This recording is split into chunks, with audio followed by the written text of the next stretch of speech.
Hi, my name is April Kirkwood. Welcome to the April Kirkwood Show, a show for your soul. This is a truth or dare moment. You don't have to write in or anything, but how many times have you said, well, karma's gonna get you and karma's a bitch? You know, those times when you've been hurt and there seems like there is nothing in the world that you can do. So you run to that faithful payback. Because on some level, you are correct.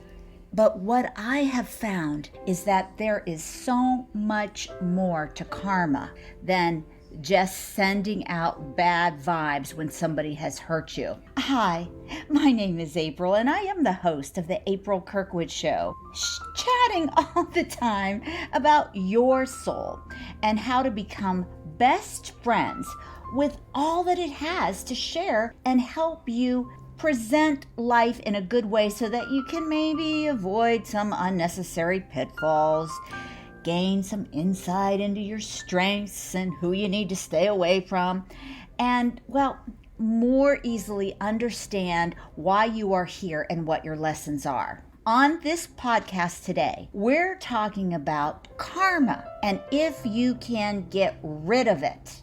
Now, there's three things everyone listening to this podcast has in common. We are all souls, just temporarily residing in physical bodies that we each have chosen before we were born, and we all come here activating karma that we have set up with other people.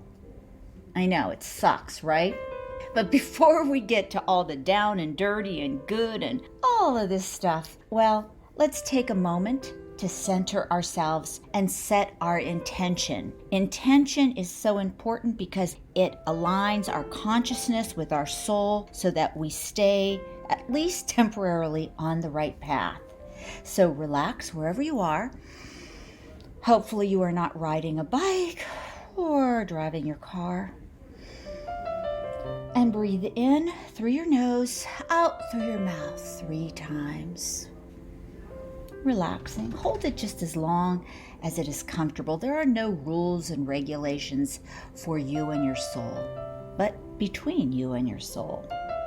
And with each breath, inhale white light that penetrates down from the top of your head, touching and healing every organ and cell, reaching out to your DNA, providing healing for blocks and spaces where there is darkness and pain and sorrow, letting that light flow down through your neck, where so many of us hold tension, our shoulders, down through our heart chakra, our tummy where we keep all that anger, our sexual organs orange and where we are grounded, down through our legs, down, down, down, taking that white light through every part of our being and grounding ourselves down to the center of the earth where there is a beautiful pink glowing light. And so it is. Let's set our intention today. You can use your own or you can use mine. My intention is to become one with my karma so I understand why I am here and what I am here to do so that I may provide a space for healing for both myself and others who have joined in this adventure called life together. Now let's face it, most of us, as I had said before, have come to know karma as something bad. My bad, my bad. And we don't even want to talk about it. We just want to get the hell rid of it. Don't tell me, just make it go away. Like, oh my God, I know I must have done some really bad shit in a past life, or maybe even this one, and God, am I destined to suffer for it? Now, when you have that kind of reflexes that you just want to get rid of it, it's bad, it's bad, it's bad, I'm afraid, I don't want to face it, you know that when you are fearful and when you run from something, it never works out well. Remember, what goes in must come out. It's one of my cliche phrases, and it's actually very true. So as we know, when we are acting out of fear, this causes a domino effect, rising our anxiety, our depression, our resistance to other people, shutting down ourselves from reaching out, from helping ourselves, because we just freeze, okay? We go into that fight or flight mode. And with karma, we don't know that much about it, so we just want to fly and like, get it away from me. But I've got some news for you. Are you ready? No, seriously, are you ready for this? Because when I first heard about it, I was a little bit upset. Now, this is going to sound much worse than it is. 3, 2, 1. Okay, here I go. You cannot get rid of karma. Ouch, I know, I said it. Oh my God, we have so much of it. I know, you can swear if you want, pound something, just don't hurt anybody. Don't hurt your dog or your cat. But you know what they says, good old Bible, as a man thinketh, so is he. So what karma actually is in simple terms, and my show is about breaking all of this stuff down real simply. All it is action. Okay, it's kind of like remembering what was in your science class. For every action, there is an equal and opposite reaction. So when you send something out into the universe and you're mean and nasty, or you do something, it has to come back. It has to come back. Okay, now the good news, okay, for every action, there's an equal and opposite reaction. So that works as well for good thoughts and good actions. They equal good results. So remember, now if you listen carefully, you will notice I said two separate things, good thoughts and good actions. So even if you think jealousy or hateful or you're envious or you're greedy or you know, you lay in bed every night and think how you can take your ex down, that's not good, okay? But if you do good thoughts and good action, then you get good karma. Okay, now note, this is very important again. Desire, emotions, mental thoughts are just as important as what you actually do. So you are creating karma from all of this. Next bad news. Here we go. God, thank God I don't drink. Well, I drink a little bit, not that much. Okay, here we go. You are also influenced by others' karma. Shit.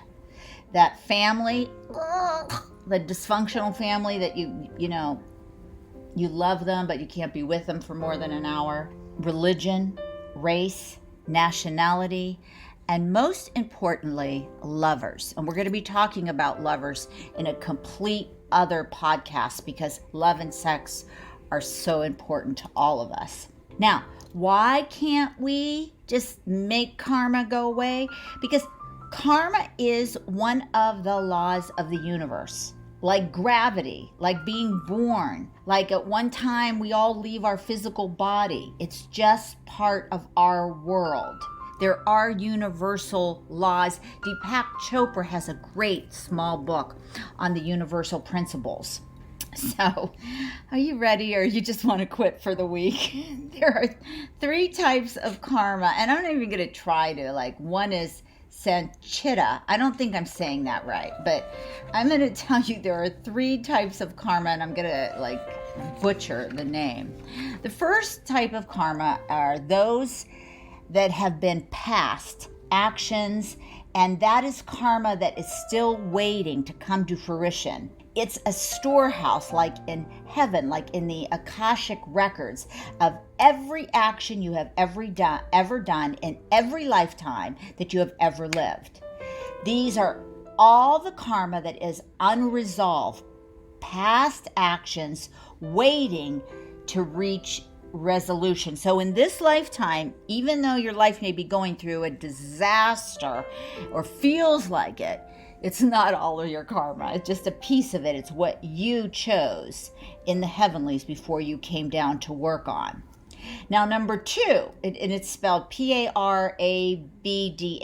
This is the present action, the karma that you're working on right now. And in this lifetime, and it's the result of what you're going through, the people you're falling in love with, the people you're having conflict with, maybe the health issues, the financial issues, the culture you were born into, the struggles you have to make your dreams come true, or to even find out what your dreams are. And the last bit, I know, I'm sorry, I know, don't turn me off, please. The last type of karma is agami. Now these are, I know. And so not only are we have a storehouse waiting and the stuff we're working on now we have future actions that are going to be karma that are the result of what we're doing now. Now, let's face it, we are in a human body with an ego who is out to keep us in a state of fear, resentment, and that fight or flight mode. That's ego. I'll get you before you get me. The world's out to get you. You can't trust anybody. People hurt you if you let them in, blah, blah, blah, blah, blah. And some of this stuff comes in. It takes sometimes lifetimes to learn some of these very, very, very important lessons in life. So you come in and you attempt to resolve past karma, but unavoidably you create new karma. I'm sure I've done that myself. And you may or may not be able to resolve it in this lifetime. I have a situation with someone that I wanted to resolve it now because I was aware that what it was, and it's not being resolved. So I don't know. And somebody even told me if you don't resolve it now, it's going to be worse. So I don't know if that's true or not, but I'm shaking in my boots a little bit and doing a lot of prayer. So which karma do you think, A, B, or C, that you have most control over? And the answer is the present karma, the PARABDA, that you can take 100% responsibility for. Now, you can get that karmic reward or punishment right away. Like sometimes I've done something, not very often, but I see it within a week or so. It's like, say example, I don't know, I don't pay a bill, and then in a month or so something else happens, or I do pay a bill completely off, and in a month something good happens, and it kind of ricochets. But in most times it is not like that. It is returned at a later date. Okay, a later time, maybe a later lifetime. That's why if people look like they're getting away with a lot of crappy stuff that they're doing, they're thieves, or they're stealing, or they're crooks, or, they're in the mob and they're living these, really flashy lives, and you think, oh, they have it all, and they've really walked on a lot of people to get there. That is not true.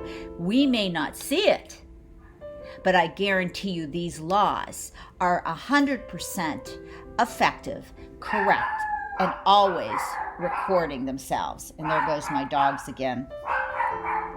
Now, although we cannot get rid of karma, you can find ways to go with the flow of your experience with grace, wisdom, and peace of mind. Now, this is where it gets gray for me and a lot of people. I'm going to quote Marianne Williamson. I absolutely love her. One of my favorite books that she wrote and is famous for is she follows the course. She's like the guru of the Course in Miracles, and she has a book called A Woman's Worth.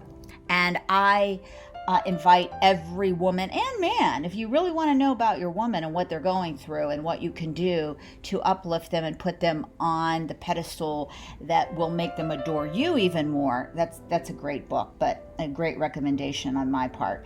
Marianne Williamson states, karma means that all actions have consequences. Okay, good equals good, bad equals bad. Grace means that in a moment of atonement, asking for forgiveness, or maybe the atonement is suffering through the karmic balance, taking responsibility, making amends, then the karma is burned. In other words, she's not saying that you get rid of karma, but if you can, say you were mean to somebody, and then you see them years later and you walk up to them and you go up to them, reintroduce yourself. I don't know if you remember me at the office. I said this to you. I'd like to ask your forgiveness. That's atonement. I make amends with you. and I'm taking responsibility, I should not say that, then at that point the karma is dissolved. And I think that's what she's meaning. I don't think karma just disappears, but I think we can, through awareness and being awake and honest with what